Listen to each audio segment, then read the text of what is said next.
Welcome to this explainer. Have you ever looked into a modern airplane cockpit and just felt completely overwhelmed by the sheer number of screens glowing back at you? Well, today we're peering right behind that cockpit door. We're going to decode exactly how all that raw, complex aviation data is transformed into the vibrant, life-saving digital displays that pilots literally rely on every single time you take to the skies. It's a pretty fascinating journey of data, design, and ultimately safety. Here is our flight plan for today.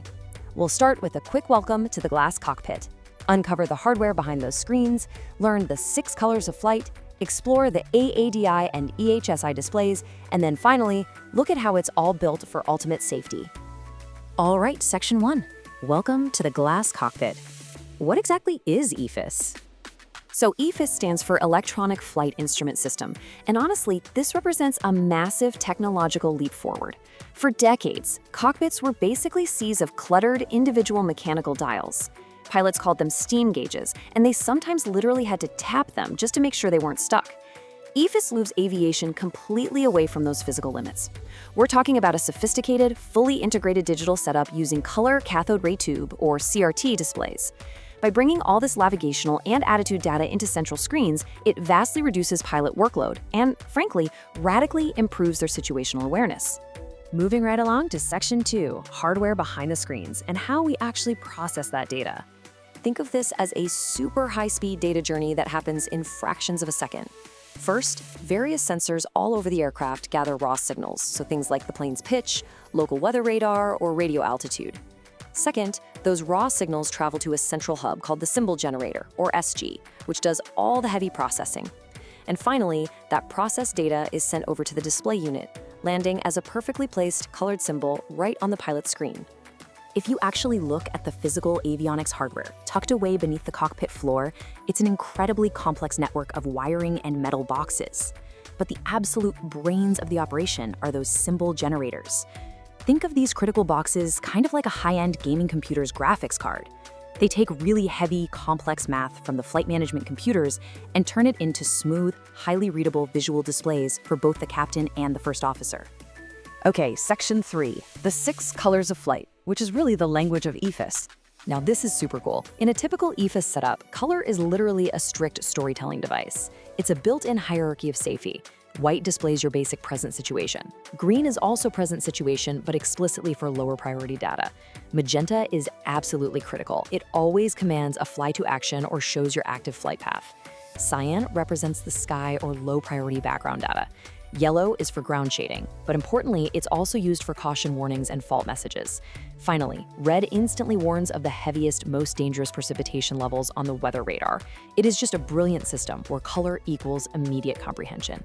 Section 4 now, the EADI, your artificial horizon, covering pitch, roll, and attitude. Aviation absolutely loves a good acronym, right? But let's just keep this simple. Each pilot essentially has 2 main screens right in front of them. The top one is the EADI, which is basically your digital artificial horizon.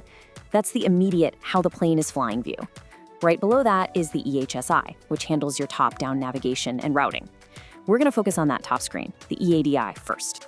Looking right at the EADI, you can actually see how that color logic we just talked about applies in the real world. The upper half utilizes cyan shading to instantly represent the sky, while the lower half uses yellow shading to represent the ground. Right in the center, you have a white aircraft symbol. This gives the pilot an incredibly intuitive split-second read of the aircraft's pitch, roll, and overall attitude. You'll also see white speed skills, green engage modes, and magenta command bars telling the pilot exactly how to correct their pitch to stay on the perfect flight path.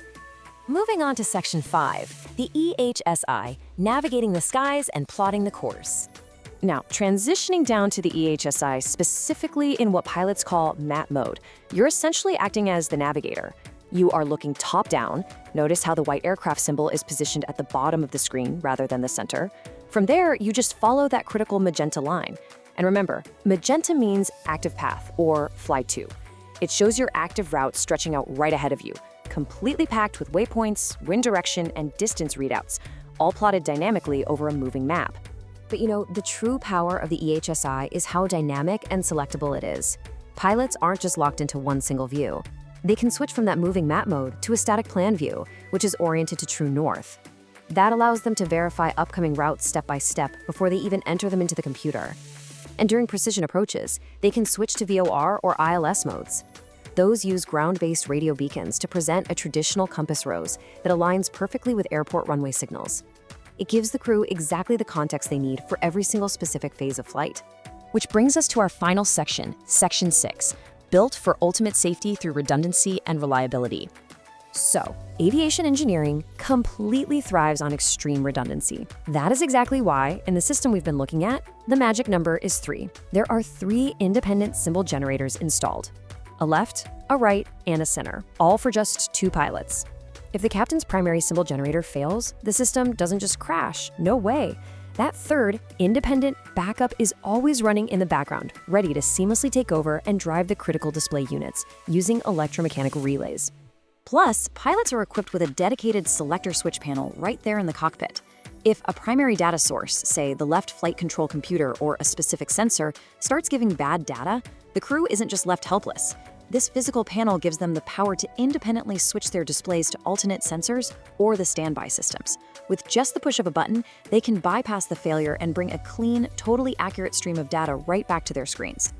When you really step back and consider the sheer volume of data being gathered, processed, and transformed instantly into this vibrant, strict, fail-safe visual language, it's honestly awe-inspiring. Between the intuitive color coding that massively reduces mental fatigue and the triple redundancy that virtually eliminates systemic blindness, it definitely leaves you wondering, is the EFIS glass cockpit truly the ultimate triumph of modern aviation engineering? It absolutely makes the skies a dramatically safer place for all of us, for sure. Thank you so much for joining me on this explainer, and hey, keep looking up.